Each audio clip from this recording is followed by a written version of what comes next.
Hey everyone, and welcome back. I am so excited we get to share another day together, especially Wednesdays, because in my opinion, they are one of the best days because on Wednesdays, we get to do our science experiments and we are always doing something crazy and cool. So I'm always really excited to see what we've got in store. And today's science experiment is no exception. I think it's going to be pretty fun. It's something that everybody can pretty much try. I think pretty much everyone is going to have these materials. So 2 thumbs up for that. And before we jump into our science experiment, let's talk about our riddle. Oh yeah, you didn't think I forgot, did you? Silly gooses. Today, our riddle I think is really fun and maybe just a little bit tricky, but I think that just makes it all the better. So our riddle today is, I'm as light as a feather, but even the strongest person can't even hold me for 5 minutes. What am I? All right, I'll let you guys think on it, mull it over, and as always, at the end of our video, we will reconvene. We will come back together and we will figure out our riddle together. So now that we have gotten our riddle all out of the way, let's jump in to our science experiment, guys. For our experiment today, guys, we have something really cool planned. I'm really excited to share it with you because it is so cool. It's pretty chill, if you catch my drift. We are going to be going ice fishing today. Could you catch my my little hints there with the cool and the chill? We are going ice fishing. No, unfortunately, we cannot pop up to the North Pole and really cut a hole in the ice and go ice fishing. We are going to have to stay safe at home and make it work for us. So, what do we need to go on our mini ice adventure? We are going to need water. We're going to need ice cubes and a jar. If you don't have a jar or a glass, you can also use a bowl. If you don't have a bowl, you can use a plate. Although I don't think a plate would work as well because you will be needing to put water around the ice cubes. But hey, whatever we have available to us, we'll make it work. Now, what else do we need besides our water, our ice, and some type of container? We're gonna need salt. Oh yes. This is very crucial for our experiment today. So if that's one thing that you don't have, you need to get some salt. Because A, it tastes good, and because B, we need it for our experiment. Now, what is the last thing we need? Some string, because guess what, guys? We're going ice fishing. We need to make a fishing pole. I'm just going to be using a pencil or a pen and using that as my pole. If you guys want to get creative and make your own fishing pole, make it something really cool and fun, go ahead. I super think that's awesome, but unfortunately, that's not what I'm going to be doing today. I'm really focusing in on the science aspect of it. So this is what we need. Now, let's figure out what exactly the science is behind our experiment. The science behind our experiment that we'll be doing today is pretty straightforward. We are going to be focusing on H2O, or water, and what happens at its freezing point. So let's talk about water's freezing point. Water freezes at 32 degrees Fahrenheit. It's how we get hail, it's how we get snow. Sometimes though, you don't want snow. It's a lot of work to shovel. Now, what about this experiment is important? Why are we talking about the freezing temperature of water? Well, because the experiment uses water and salt, specifically mixing the two to kind of get a salt water type of mixture. So, what is so special about salt water? Well, when we add salt into water, it becomes more difficult to freeze. It's one of the reasons our oceans don't really freeze. When you go to the beach in the winter up north, you don't really see your frozen beach water. That is because it is salt water. Now, when we go to the river, we go to a lake, it's frozen. And that's because it's fresh water. So it's really important to understand that when we introduce salt to water, the freezing point becomes lower. So that means we have to make it colder for it to freeze. Now, how does that work with our experiment? Let's do our experiment and then we will talk about it afterwards. All right, guys, we have everything set up. We've got our jar full of ice. We've got our salt In fact, we've already laid a little pile of it out. So the first thing I did was I dipped my string. I took it just like this. You can see, boom. I put it in the water, submerged it, let it get nice and wet, because then I could take my salt and pour a little out and then just press it on to my string. So now you guys can see I've got a nice salty string. That's really what we're going to need to get our project done today. So that's it. We've got all our steps ready to go. Guys, it is time to go fishing. Let's see how many we can catch. I'm gonna go, let's see, did I get any? No. So let me try again. I'm gonna dip, dip, dip, dip, dip. And then I'm gonna put it all over here once again. All right. They are covered in salt. Right. I'm gonna go for just one.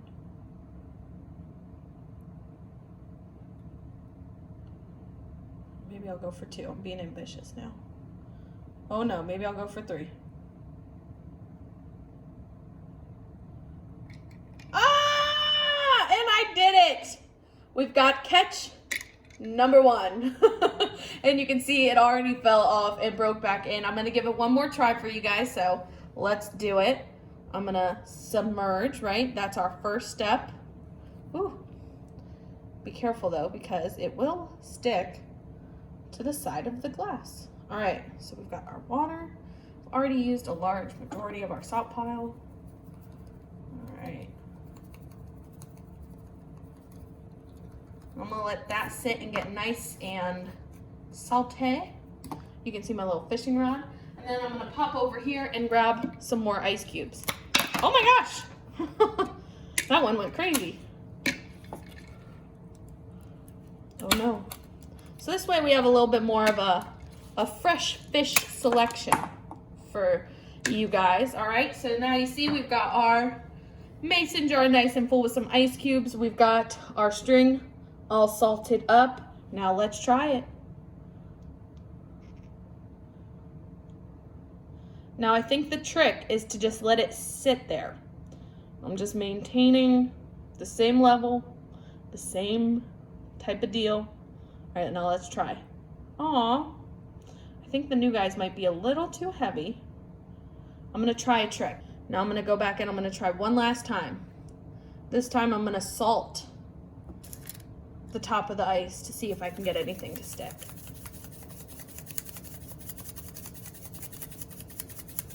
So far we've only caught one fish. That's not gonna feed the family for dinner, is it? No. Let's catch some more. All right, so I've let them sit there. I'm gonna give them a little bit of time. Get to know each other, nice and friendly, and let's see. Ah! I'm sure if you guys play that back in slow motion, and you'll all see we got a few ice cubes out of the glass. Good job, guys. All right, so that is our project. Good job. I hope you guys enjoy this at home. All right, guys, it's time to get to our review. I hope you guys enjoyed the experiment because it was a blast. Quite chill, if you ask me. And I actually learned a few things that I think would be really beneficial or helpful if you guys choose to do this at home. Now, the big takeaway I got from it was probably to do it in a bowl or on a plate, a little bit more of a wider mouthed surface.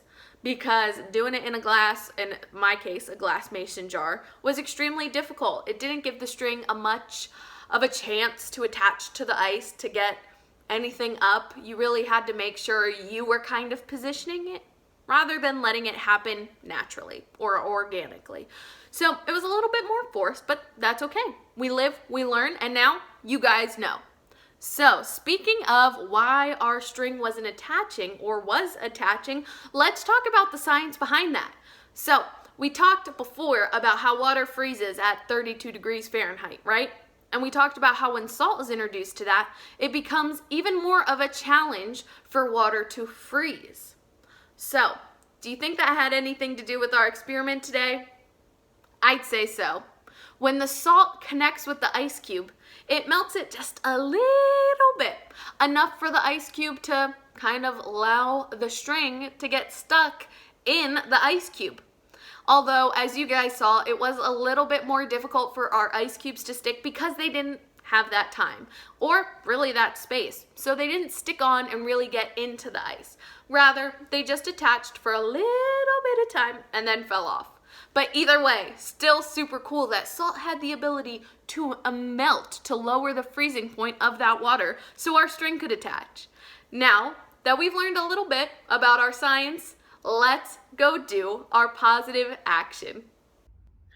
Today, our positive action and positive tip of the day is going to focus on one of the resources that we covered yesterday. Now, if you guys haven't seen our video from yesterday, I really would suggest going to check it out because that way you're just a little bit more in the loop with what we're talking about today. Now, going back to what we got planned for today, we are talking about time management. Yes, managing our resource of time, because guess what? There are 24 hours in a day, there are 7 days a week, and whether we like it or not, time is happening, time is lapsing, and time is fleeting. So we really want to make sure that we are taking advantage of all the time that we have on this beautiful planet, right? Right. So what are some ways we can do that? Well, keep those ears open and I'll tell you. Some ways we can do that is by planning ahead. By making a plan, we kind of got a better idea of how we're gonna spend our time. Even if it's not like a super specific plan, it's just like from this to this, we'll do this. Or, this trip is going to take 9 hours. We have to plan accordingly. Just setting yourself up for success, right? Why not try it? Next would be setting goals. I know we've talked about this just a little bit on our channel, but it's something that bears repeating because goals push us forward. They push us to be our best self. So it's important that we set those goals and we realize that, hey, maybe those goals can be time sensitive. So we've got to kind of hurry up on things, right? Other things we can do. Now, this one is a little bit stinky, but I think one of the most important. It is called procrastinating, and a lot of people do it. It's when you put off the work that you've got to do because you don't want to do it. Now, procrastination can be easily fixed by doing the stinky things first. I know, it's not always the most fun to do, but once we get the things that we are not looking forward to doing out of the way, then there's the stuff that we really don't mind, right? So that way we're not kind of putting it off all day, maybe kind of shoving it under the rug so we don't have to deal with it. No, we're taking care of it and we are moving forward and we are doing our best. All right, guys. So I know I just talked your ear off about some ways to better manage our resource of time, but hey, I hope you take something out of it. I hope you learned and listened because today we learned something important. And now we are moving on to our book. Oh yes, get ready to read because we are starting a new book, guys. So if you watched our last video, you know that we have finished our book, Super Fudge. I know it's a little sad to watch it go. It was a very fun story. I did enjoy it very much, but we have another book to read, and guys, I think you're gonna love it. We are going to start reading Roald Dahl's George's Marvelous Medicine. So this is a really fun book. It's got some drawings throughout it. So if it's got a few, no worries. I'll make sure to stop and show you. Actually, one of the things that this book does include is a nice little character visualization sheet. So let's introduce ourselves to the characters. Let's see who we're going to be messing with. I will read their names and then I'll show you the picture. So we've got George Cranky, we've got Mr. Killer Cranky, Grandma, and Miss Cranky. And here is what they look like. Extra cranky, seems like. All right, now, I'm not gonna give you too much backstory. We're just gonna jump right in and let the story happen. So, let's get reading. Grandma.